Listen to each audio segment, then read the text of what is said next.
Доброе утро, республика! Начинаем последний рабочий день этой недели. На Якутия-24 НВК Саха. У нас сегодня полезный завтрак. Поделимся самым вкусным, интересным рецептом. Поговорим о спорте, как это важно в жизни. Сделаем обязательно утреннюю зарядку. Заглянем с нашей постоянной рубрикой в музей. Все это и еще много-много всего интересного. Оставайтесь с нами, начинайте каждый день позитивно, красиво, весело и по-летнему на Якутия-24 НВК Саха. Ну а чтобы быть 24 часа в сутки в курсе самых хороших, добрых, позитивных и интересных новостей, подписывайтесь на наш телеграм-канал «Утро Якутии». И мы всегда будем рядышком с вами. Но не отступая от правил, прямо сейчас лучшие рекомендации для подбора летнего образа. Прогноз погоды. Итак, в центральных районах сегодня плюс 17, плюс 19, в заречной группе 6, 21, 16, 21 выше 0, в южных плюс 18, 22, в Вилюйской группе 18, 19 знаком плюс, Нижнеленских плюс 11, плюс 21, в западных 15, 20 выше 0, в Колымо-Нигерской группе Улусов плюс 8, плюс 16, в Янских 7, 12 выше 0, на северо-западе плюс 8, плюс 10, в столице в 6 часов утра температура воздуха составила 20 градусов тепла. Атмосферное давление 750 миллиметров ртутного столба. Сегодня днем без осадков, ветер восточный 4,9 метров в секунду. Температура очень летняя, плюс 30, плюс 32 градуса за окном. Вот такая хорошая летняя у нас сегодня погода. И прямо сейчас последние не менее интересные и хорошие новости.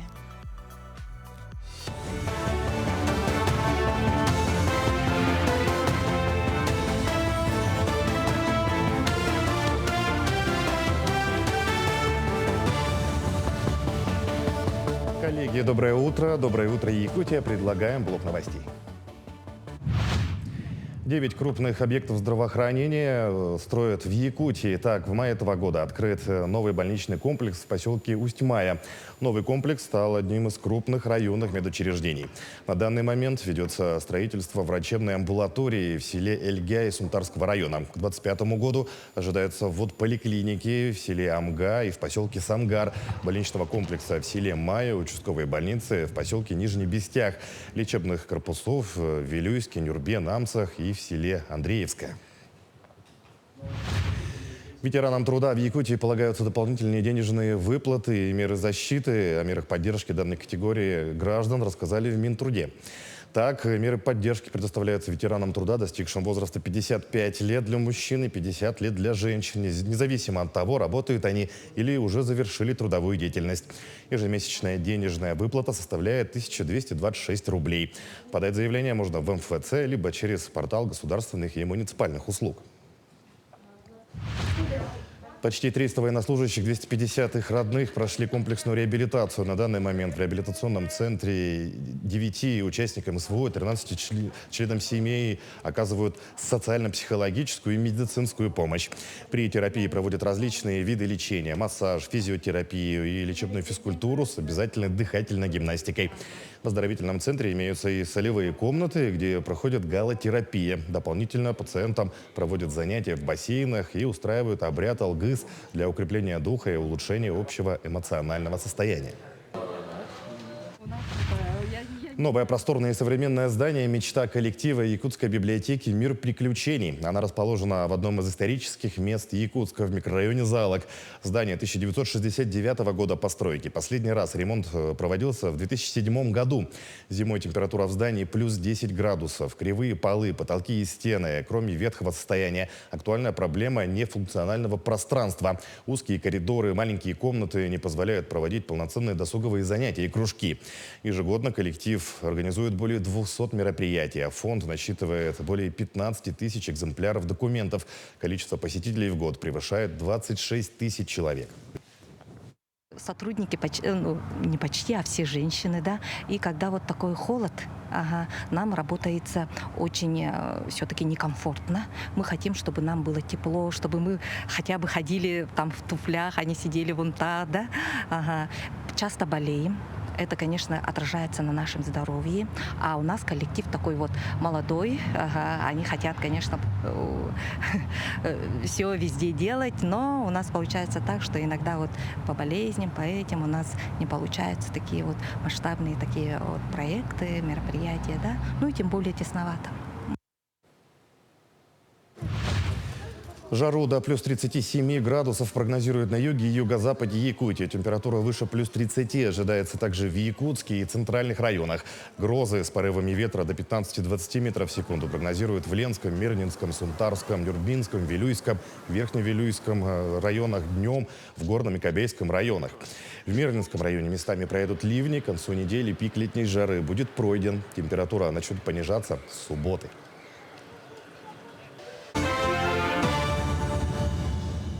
Это были последние новости к этому часу, ну а сейчас переходим к гостям. Итак, у нас сегодня в гостях Алена Татаринова. Она стала чемпионкой международного марафона «Белые ночи» в Санкт-Петербурге. Ее удивительная выносливость, настойчивость и усердие принесли заслуженную победу. Алена впечатляюще опередила своих соперников, демонстрируя выдающуюся выносливость и стремление к победе. Она приняла участие в полной марафонской дистанции на 42,2 километра. Марафон «Белые ночи» является членом Лиги марафонов БРИКС, проекта, который объединяет крупнейшие марафоны России. И сегодня она у нас в гостях. Алена, доброе утро. Доброе утро. Итак, расскажите о марафоне, насколько сложно это было? Ну, марафон «Белые ночи» проходил в городе Санкт-Петербург. Это ночной забег, который проводится ежегодно. В нем участвовали более 20 тысяч человек со всех регионов нашей страны, в том числе и с нашей республики. Было очень много любителей бега. Ну вот. Ну а ваше впечатление, вот насколько сложно было в таких условиях бежать? Отличается ли это от других ваших соревнований? Ну, сам по себе марафон – это очень сложный вид спорта, а еще сложнее подготовиться к нему. Проделывается очень большой объем тренировок. В этом году состав был очень сильный, было много элитных спортсменов, в том числе была чемпионка, действующая чемпионка России и прошлогодняя чемпионка России, поэтому мне вдвойне радостно от того, что я выиграла в такой конкурентной борьбе. Ну, выдающиеся, правда, именитые такие спортсмены участвовали. Вот вы сказали подготовка. Сколько времени у вас заняла подготовка к марафону? Ну, вообще, мой первый такой серьезный старт был в мае месяце. Это чемпионат России. К нему я готовилась уже с ноября месяца. Ну вот, после чемпионата месяц подготовки к белым как раз мы ночам. видим кадры, да, получается? Это уже... Это финишная Финишная прямая, да, последние 200 метров. Ну, атмосфера была очень такая сказочная, можно сказать. Вышло очень много болельщиков, как будто весь Санкт-Петербург вышел поддержать марафонцев. Ну, да. Ура! Победа! Ну, здорово. И выглядит так. Видно, что это было серьезно. Да, ну и плюс ко всему это был все-таки ночной забег. Мой первый опыт такой, бежать. Ночью сложнее бежать. Ну, я прям такого не ощутила, что это очень сложно. Разницы такого не было. Ну, вы недавно или, может быть, когда вы получили мастера спорта? Мы знаем, что получили. Ага. Ну, мастера спорта я выполнила в прошлом году на чемпионате России, опять же, в городе Санкт-Петербург. Так, а официально мне ее присвоили, получается, в этом месяце. Мы вас поздравляем. Спасибо. Ну, выполнить это, наверное, что необходимо, чтобы стать мастером спорта? Просто вот именно в беге. Ну, это ежедневные тренировки, 7 раз в неделю тренировки, почти отдыха нет. Бывает еще на сборах тренируешься 2 раза в день и большой объем километража. Ну, то есть, получается, вы всегда в хорошей форме. Да. Когда вы начали заниматься бегом? Ну, начала заниматься бегом я с 11 лет. Была воспитанницей детской юношеской спортивной школы номер 5. А в школьные годы я бегала не марафон, конечно же, а средние дистанции. 800, 1500. Была многократной призеркой Дальнего Востока России, еще становилась чемпионкой России на 1500 метров. Ну и еще участвовала на чемпионате мира по горному бегу. Вот. Так разносторонне получается. Вот если вы помните, в детстве почему решили именно заняться легкой атлетикой, бегом? Ну, я занималась танцами, пением, но выбрала именно бег, потому что мне хорошо получалось именно бегать, поэтому выбрала бег. Ну, как прагматичный человек решили, что Да. буду развивать то, что лучше Да, получается. конечно. Ну, достойный выбор, явно вы не жалеете. Нет, Столько конечно, проделана нет. работа. И Санкт-Петербург, похоже, вам приносит удачу. У вас был 10-летний перерыв. Насколько сложно было восстановиться? Ну, после 10-летнего такого большого перерыва, конечно, было очень трудно вернуться в профессиональный бег. Были даже такие моменты, когда я просто полноценно не выполняла тренировочный план. Но со временем, конечно, я подтянулась, и результаты стали улучшаться. Что помогло вернуться? Ой, ну, желание, наверное, мое желание. Быть первой. Да, хотела именно выйти на российский уровень, как в школьные годы. Вот то ощущение, когда вы бежите в финишную прямую, что придает силы? Силы? Да, ну, потому что вот говорят, что силы заканчиваются как раз вот какой-то промежуток, потом открывается второе дыхание, и ты бежишь дальше. Но это на большие дистанции. Никогда не проверяла, всегда очень завидовала людям, которые умеют бегать, потому что совершенно этого не умею делать. Ага, Что происходит со спортсменом, когда вот это дыхание открывается? Что помогает? Ну, на белых ночах у меня такого второе дыхание открылось, наверное, после 35-го километра, потому что я уже ощутила, что уже могу выиграть соперницу. Вот, и когда осталось 2 километра, я уже вышла вперед и... Не сомневались, что победите? Да. Уже было проще? Да, уже было проще. Какие дальнейшие планы? Ну, дальнейшие планы это...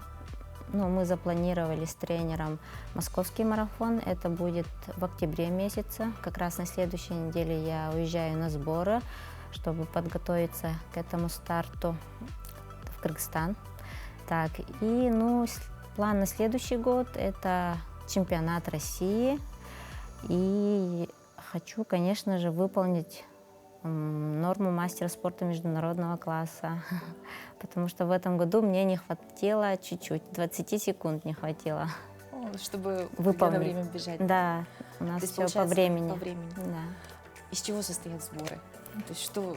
Просто понятно, что там какие-то нагрузки. Вот, ага, на сборах мы тренируемся, как я сказала, 7 раз в неделю. Бегаете? Да, бегаем, да. Большой объем бегаем и восстанавливаемся на сборах хорошо. Это отдыхаем, в бане ходим и на источниках. То есть комплексное восстановление организма. Да. Потому что кажется, что сборы — это бесконечная работа, поэтому хочется для тех, кто планирует свою жизнь связать со спортом, рассказать, что это еще и комплексный подход. Да, конечно. К здоровью. Спасибо, что пришли. Очень интересно. Желаем вам обязательно победы. Спасибо. Во всех своих планах. И ждем, чтобы поздравить уже с мастером спорта международного уровня. Спасибо. Дорогие друзья, как вы видите, спорт — это жизнь, это ваше будущее, возможно, для кого-то. Поэтому, если вы еще не начали хотя бы с утренней зарядки, вам просто нужно подобрать именно ваши упражнения. Как в сказке «Зарядка для хвоста», то есть каждому что-то свое. Давайте начнем прямо сейчас. Доброе утро, с вами Галина. Все мы моем полы. И можно взять вот такую палочку от швабры и, повторюсь, черенок от лопатки. И мы сейчас делаем суставную гимнастику на все тело. Первым делом мы кисти крутим палочку, разминаем по 10 раз. Также меняем ручки. Можно делать на свежем воздухе, почему бы и нет, сейчас лето. Ручки наверх вывели, локти наверху и предплечья разминаем. Вверх, вниз. Очень хорошо тренируются и разрабатываются вот эти суставные, все наши предплечья, плечи. Мы руки кладем почти по краям нашей палочки и медленно смотрим на свои возможности. Если можем, за спинку завела, обратно на выдохе. Вдох, выдох. Вдох. Смотрите, как у меня грудные мышцы раскрылись, да? И выдох. Еще раз. Вдох, выдох. Почему мы должны грудные мышцы растягивать? Когда мы вот такие скрученные, наши легкие сдавливаются и кислородное голодание происходит у нас и головные боли. Мы можем продолжить. Также руки завели наверх и за головой вниз идем. Также можно по 10 раз. Внизу делаем паузу и наверх. Вниз и наверх. Также мы можем сделать комплекс. Заводим за спинку. Сделаем наклоны. Чуть-чуть полуприседи. Уже прибавляем ножки. Раз. И можем до 10 раз делать. 10 раз зафиксировали. И пошла работа на осанку. Вытянула ручки. Обратно. Поднялась. Еще раз. Раз, два, три, 4. Взгляд прямо. Хоп. Обратно. Поднялась. И раз, два, три, 4. Если хотим зафиксировать грудной отдел, ручки под прямым углом и ручку назад отводим. Хоп, акцентируем, обратно. Секунду задержала, обратно. Делать таким же образом и в другую сторону. Хоп, обратно. Дышим. Не забываем. Также, если мы разомнем всю нижнюю часть, это круговые движения тазом, тазобедренных суставов и голеностоп, можно приступить уже к тренировкам ногам. Можно обычный присед прибавить с упражнением на грудной отдел. Это садимся и ручки наверх отвела. Снова поднялась. Хоп, держим, опустилась. Коленки стараемся вперед не уводить. И еще раз. Видите, как грудное отдел раскрывается? Вот таким образом. Ручки за спину, и можно сделать уже выпады в сторону. Один, другой. И тут уже момент можно подключать руки. Хоп. Хоп. Мельница, да? Каждую сторону делаем по 5-10 раз по самочувствию. Можно самой делать массаж. Тоже положила палочку, ножки поставила и ходим по палочке. Даже это, как говорят, приятная боль, да? И вперед-назад ходим, где наша выемка. Также это есть профилактика плоскостопия, да? У кого проблемы, тоже могут так делать. И довольно-таки больно. Также можно и поводить пяточкой по палочке. На этом все. Спасибо за внимание. Увидимся в следующий раз. Что важно с утра? Это, конечно, хорошее настроение. А что же поможет его создать?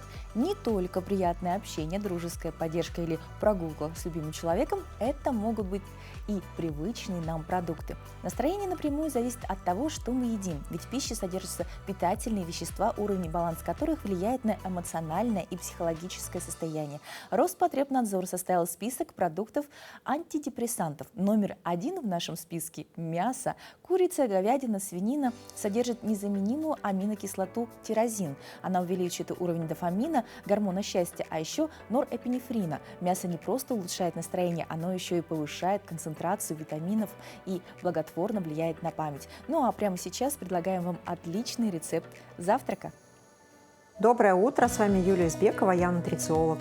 И сегодня я покажу вам, как приготовить вафли из творога.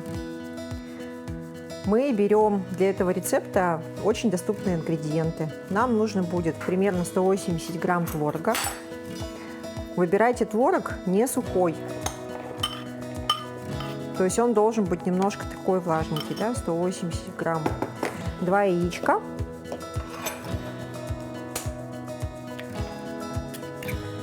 Сегодня я бы хотела немножко рассказать о том, что завтраки готовить легко, но используя разные новые технические новинки. Например, да, вот есть погружной блендер. Из него получился бы творог зернистый. Примерно 70 грамм муки, соль, содой, здесь они перемешаны.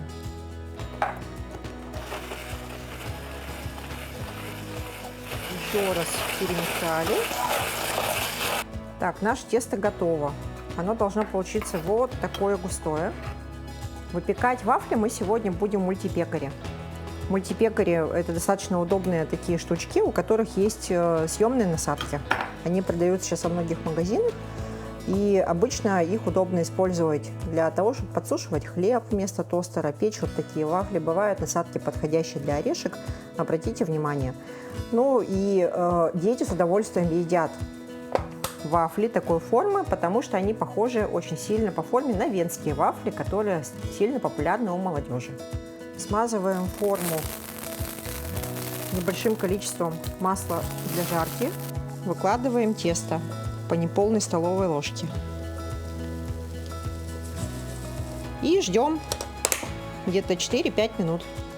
Наши творожные вафли готовы. Подавать их к столу лучше со сметаной и дополнить каким-нибудь джемом. У меня сегодня абрикосовый. Всем приятного аппетита и хорошего дня!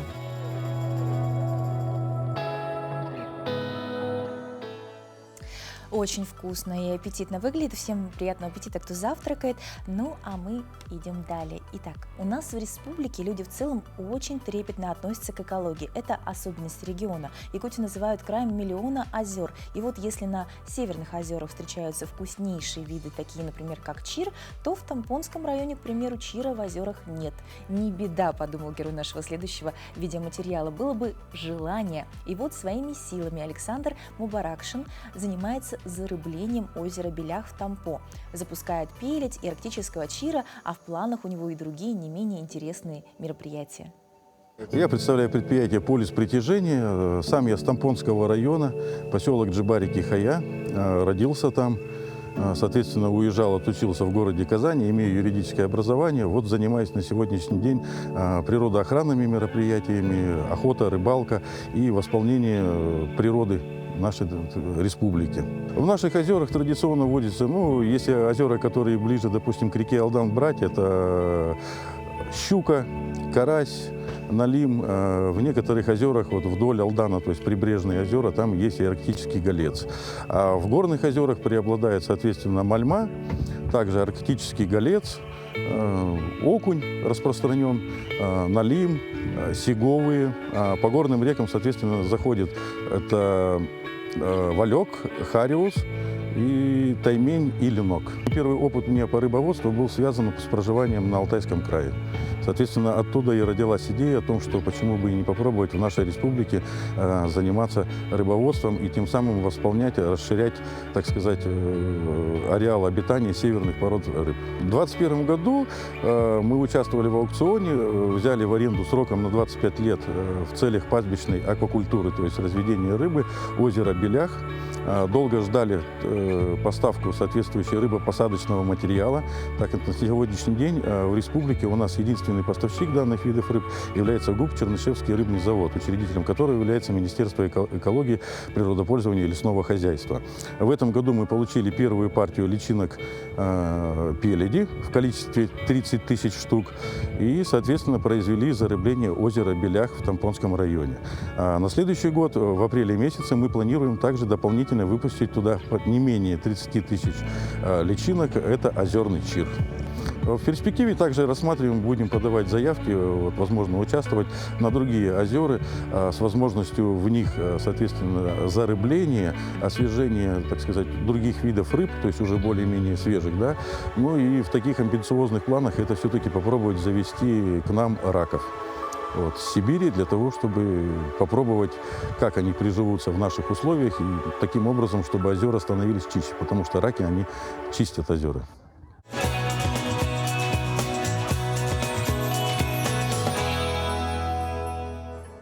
Сегодня еще один день наполнен прекрасными датами. Существует масса праздников, придуманных в честь близких родственников. И это неудивительно, ведь эти люди играют важную роль в формировании ребенка и ведут его, незримо опекая по жизни. В течение года жители разных стран мира торжественно поздравляют отцов и матерей, бабушек и дедушек. Дяди и тети относятся к родственникам, с которыми у многих племянников складываются близкие и доверительные отношения. Они дают советы и делятся опытом, а иногда заменяют рано ушедших из жизни родителей. родителей. 26 июля отмечается День дяди и тети. История появления этой даты неизвестна, однако это не умаляет значимость этого неофициального праздника в честь ближайших кровных родственников. 26 июля принято звонить дядям и тетям, говорить слова благодарности, дарить подарки или встречаться на семейном ужине, организованном в их честь. Дорогие наши дяди и тети, мы от всей души поздравляем вас с этим прекрасным праздником. Да, нужно поздравить непременно самых близких, самых родных, друзей, семьи, это дяди и тети, потому что ближе них у племянника, как правило, никого нет, кроме мамы и папы, и отметить эту дату. Тем более сегодня пятница, есть повод сходить на природу, устроить пикник или провести прекрасное время. Ну, кстати, надо сказать, что время прекрасно проводится не только в кругу семьи, но и в студенческой жизни. Итак, лето, время практики. Практика – это очень важный этап в обучении студентов в высших учебных заведениях. Поэтому после завершения очередного этапа обучения студентов отправляют на обязательную производственную практику. Это позволяет не только сохранить теоретические знания, но их закрепить и добавить юному специалисту практического опыта. Как проходит летняя практика инженеров-технологов, узнаем прямо сейчас. Это генератор автомобиля ПАЗ. Я произвожу его проверку на работоспособность на стенде. Генератор – один из важнейших компонентов любого автомобиля, строение которого должен знать каждый сотрудник автосервиса. Студентов-практикантов Алмаздортранса учат его устанавливать в первую очередь. Нас готовят как диагностов по автомобилям, а также как инженеров-технологов. Первое время я планирую провести здесь, в компании «Алроса», потому что она предоставляет абсолютно хорошие условия, которые меня полностью устраивают. Летнюю практику в Алмаздортрансе студенты проходят в течение 1 месяца. Сроки короткие, но программа насыщенная. Иркутским студентам предстоит много физической работы. Осмотреть и заменить расходные комплектующие автобусов, КАМАЗов и спецтехники. А у их коллег преимущественно бумажная работа и мозговой штурм. Практиканты готовятся стать юристами. Каждый стажер юридического центра закреплен за отдельным наставником. Наставники учат подопечных оформлять договоры и объяснять их условия обеим сторонам. Пока Татьяна Петракова, студентка Омского госуниверситета, проводит виртуальную сделку, но впереди 1000 настоящих. Служители Фемиды оттачивают мастерство в юридическом центре «Алроса». Наши практиканты сейчас занимаются по разным направлениям, а именно судебная группа, и договорная практика, и корпоративная практика. Наши студенты, наши практиканты будут заниматься в каждой практике по 2 недели, чтобы каждый практикант мог в общих чертах понять, чем занимается каждая практика. А перед студентами Санкт-Петербургского горного университета стоит другая задача. Будущие геодезисты следят за техническим состоянием ГЭС, пока она находится в эксплуатации. Здесь происходят различные геологические процессы, и так или иначе здание ГЭС и дамба сама по себе сдвигаются. И мы следим за тем, чтобы все это не превышало допустимых значений. Юристы, горняки, автомеханики, энергетики, более 800 студентов разных направлений со всей России этим летом переняли опыт и знания сотрудников «Алроса». Осенью преподаватели практикантов узнают, насколько студенты готовы к полноценной работе в качестве специалистов. Елизавета Седых, Мария Панферова, Сергей Коротких, медиакомпания «Алмазный край». Ну, конечно, практика – это очень важно. Это помогает познакомиться со своей будущей профессией, определиться с коллективом, в котором ты будешь работать. Ведь человек практически 40 часов в неделю проводит на работе, а за всю жизнь около 10 лет. Поэтому девиз «Мой коллектив, моя семья» очень важен. И в Мирном прошел замечательный праздник, где по каждому участнику видно, что они приходят на работу тоже как на праздник. На улице солнечно, но над головами мирнинцев яркий парад зонтиков, с которыми более 100 сотрудников Мирнинско-Нюрбинского ГОКа вышли на поле и выстроились в форме сердца. В этом году праздник на Чуан-Алыре прошел под девизом «Мой коллектив, моя семья». В нем участвовали более 400 человек. Почему мы выбрали эту тему? Потому что я думаю, что все знают, что в России этот год объявлен годом семьи, а в Якутии этот год объявлен годом детства. Поэтому все мероприятия у нас направлены как раз на эту тему. Праздник открывал концерт с выступлениями творческих работников цехов Мирнинско-Нюрбинского ГОК. В торжественной обстановке наградили выдающихся сотрудников. так сказать, передовики наши. Это наши достойные работники, которые выделились в текущем году, в прошлом году, вообще по своей трудовой деятельности, достигли определенные результаты, довольно-таки высокие. В честь праздника алмазодобытчики передали теплые пожелания коллегам. С удовольствием поздравляю всех и настоящих, и бывших, и будущих работников Минского ГОКа и самой Алроса. Вот, всем большой привет. Всех алмазодобытчиков поздравляю с этим замечательным праздником. Всем желаю счастья, здоровья, любви, семейного благополучия. В год семьи. Желаю вам счастья, здоровья, уюта, тепла, добра вам и вашим семьям. Всего вам хорошего, светлого и доброго. Всех наших коллег хочу поздравить с профессиональным праздником, с Днем алмазодобытчика. Для Мирнинско-Нюрбинского ГОКа это самый главный праздник в году. Поэтому всех поздравляю, желаю, самое главное, профессиональных успехов и новых побед. Присоединяемся к поздравлениям. Видно, что эти люди любят свой коллектив, свою работу и свою компанию. Ну, а в этот день, который еще называют сисадминов день, принято чествовать скромных тружеников невидимого фронта, оберегающих благополучие корпоративных сетей и компьютеров. Ведь именно от них напрямую зависит успешная работа компании. Благодаря их труду электронные письма бесперебойно приходят на ваш ящик, осуществляется интернет-связь с любым уголком планеты, приходят любые рассылки и читаются полезные новости. Вот такие они у нас молодцы. Ну а прямо сейчас узнаем, какие еще даты и события радуют наш сегодняшний день.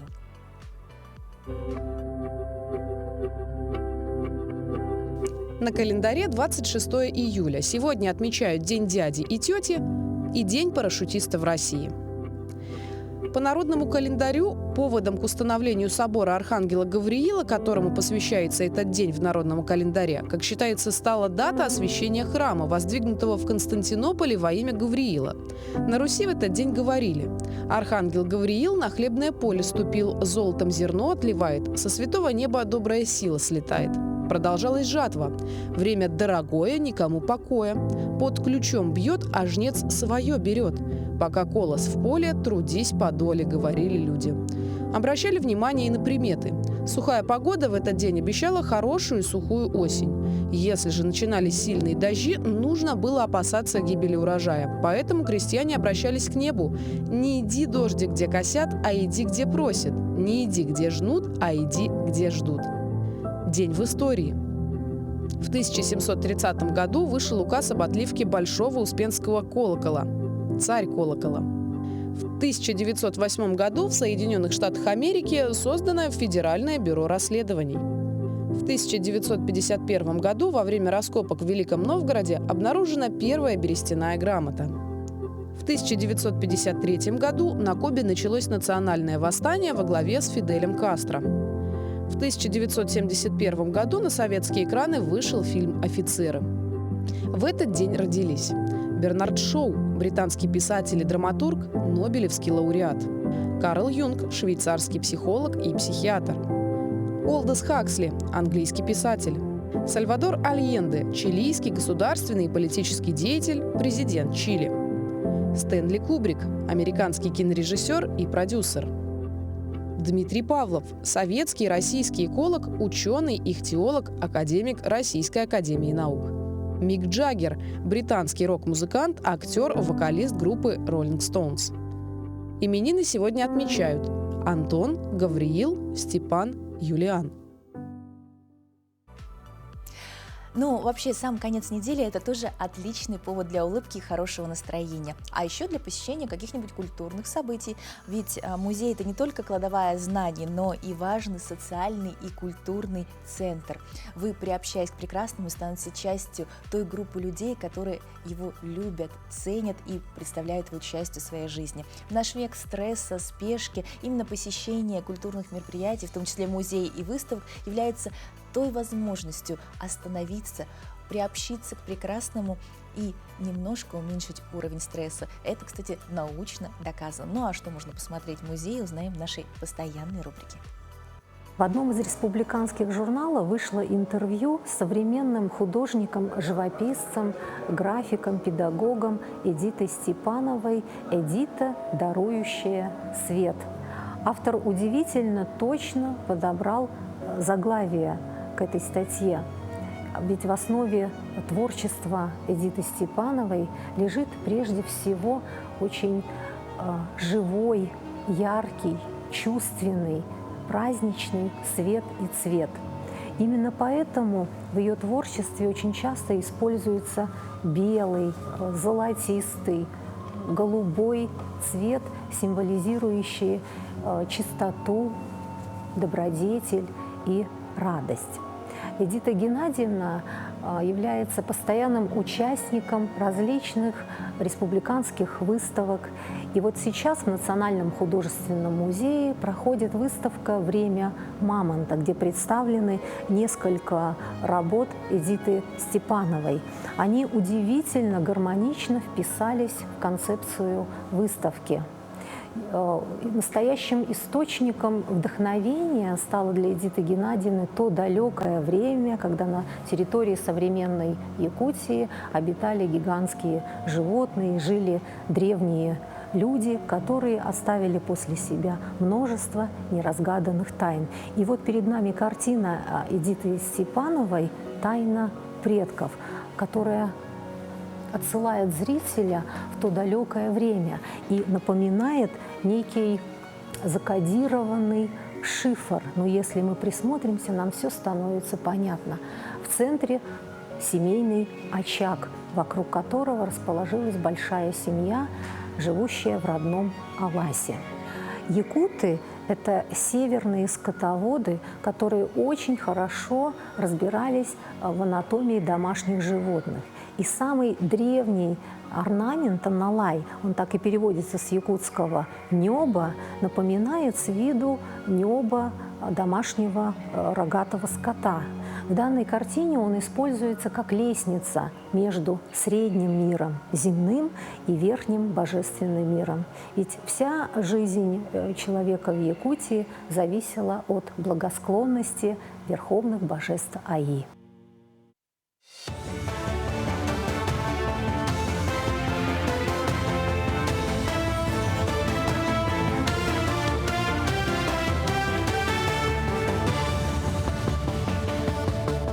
Якутия, доброе утро. Смотрите блок новостей. Следком России предложил возложить на работодателей обязанность по обеспечению трудовых мигрантов жильем и по созданию финансового депозита на случай выдворения. Об этом сообщается в телеграм-канале ведомства. Также предложено предусмотреть персональную ответственность работодателя за соблюдение иностранцами требований миграционного законодательства. Более 1200 объектов ввели в России по проекту «Чистая вода». Об этом сообщил зампред правительства страны Марат Хуснурин. Только в Якутии в этом году ожидается ввод 6 водоочистных станций. Их строят в Нюрбе, Батагае, Алекминске, Бердыге-Стяхе, а также в Алтанце Хамгинского района и Бестяхе Хангаласского. С вводом этих объектов доля населения республики, обеспеченного чистой питьевой водой из систем централизованного водоснабжения, увеличится до 60%. На сегодня, благодаря федеральному проекту «Чистая вода», доля жителей России, обеспеченных качественной водой из систем централизованного водоснабжения, достигла 88%. 3 новых моста через реки Чуон-Налыр, Хатынурях и Юльчан на республиканских дорогах в Мирнинском, Кобейском и Тампонском районах построят по нацпроекту «Безопасные и качественные дороги». Реконструкция мостовых переходов общей протяженностью свыше 177 погонных метров идет без отставания от графика.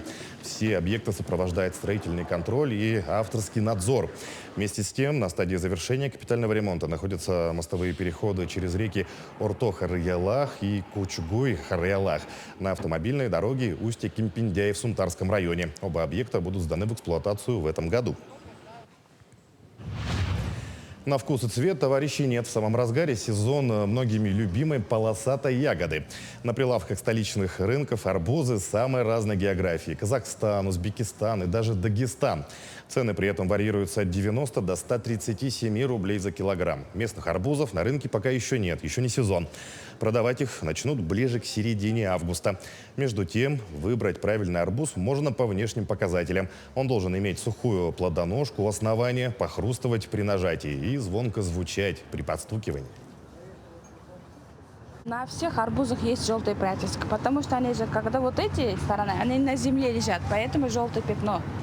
А так позвонче, вот, Смотрите, уже дагестанские арбузы поступили. Вот эти светлые – это узбекские. Дыня помягче и с запахом выбирает. Дыня узбекская дыня. Международный олимпийский комитет выбрал американский Солт-Лейк-Сити местом проведения зимней Олимпиады 1934 года. За него на сессии МОК в Париже проголосовали 83 члена комиссии, 6 высказались против. Впрочем, выбора и не было. Заявка Солт-Лейк-Сити была единственной. При этом город во второй раз станет столицей Олимпийских игр. До этого штат Юта принимал соревнования в 2002 году. Ранее МОК делегировал Франции право на проведение зимних игр 30 года при условии, что они предоставят гарантии их проведения не позднее 1 марта 25-го. К текущему часу это все новости. Всего доброго и удачного дня.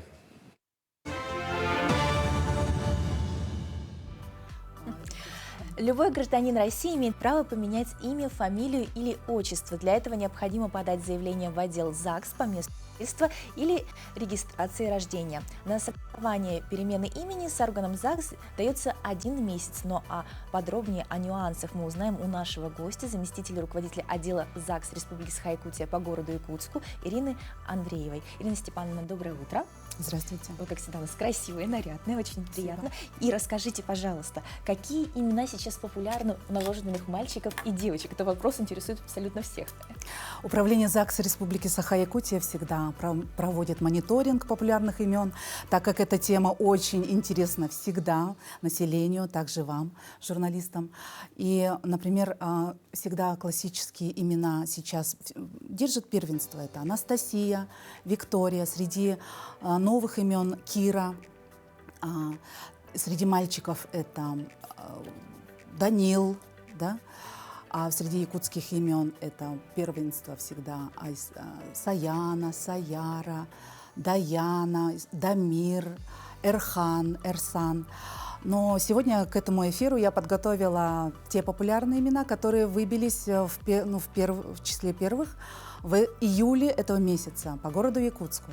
С 1 июля мы зарегистрировали 473 ребенка, и получается, что первое имя популярное среди девочек – это София. Но смотрите, 7 девочек Софии родилось в июле, но это очень красивое имя, также производное имя София. Оно держит также первенство уже многие годы.